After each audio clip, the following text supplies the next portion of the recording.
Kaya magbot sa ko, musulod ko diretso. Sige ra pasudlar na. Madam, maayong buntag nimo madam. Unsay ato? Ikaw, si Dodong? Oh, ako si kuan madam Dodong pero kuan ko madam Dodong Junior. Sige. Parihara man na. Mata pobre ang kanig porma ni si madam. Madam unsa tuyo nimo diri sa kuha madam? Ikaw ang uyab sa akong apo? Oo ra ba madam, ako uyab si mong apo. Nagkauyab mi atong 14. Ikaw adi ay ang gikabuangan di sa akong apo? Oo, magmansare gani na mo madam, taga tuig. Hilason ka. Ambisyoso ka. Hala, sorry jud kayo madam ha. Pero unsa man gid problema na madam nagkahiningog mo ay maming duha madam? Asa may trabaho nimo? Sa pagkakaroon madam, nag-drive ko kabal-habal pero dili ko na ikaulaw madam ay. Mauna. Manguyab ka sa akong apo? Nga nara ka, habal-habal driver? Dili.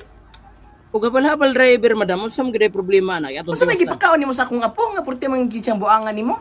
Gahapon ang laag mi, namalit ra mi quick madam. Sure ka, quick? Oh, quick raman to mong gikaon madam, kay ganahan man siya itlog no. Basta pila nimo gisaw? Wala naman ako apilig isaw madam, kada siya makaw isaw kana daw iti. Katawa madam. Unsa man gid toyo nimo diri sa kuha madam? Dili niyan hijud ko diri Dodong. Dodong nga to no? Dodong yung pangalan, Dodong Junior. Niyan ko diri para ingnon ti kalayuan nimo ang akong apo. Nagkaroon kag sinabtan na ita. Diri alang ko madam ay layo na kayo to. Okay, dili ka bagay sa amo ang pamilya. Ilado kay mi diri. Kami pinakadato diri. Unya, ikaw lang?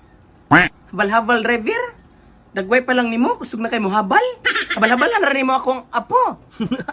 Grabe po nang abalabalan madam ay. Ha? Grabe kay ka madam ay, mata pobre kay ka madam ba? Eh, sao man na madam nga naigugma mi sa kuha madam. Eh, gugma po ko niya. Mulibil ka, undoy. Mulibil ka. Ha? Masa may libil nimo? Sa pagkakaroon madam, level 3 na ko madam. Oh, tanawa. Level 3 pa kanya. Ang akong apo level 10 na. Murag ML.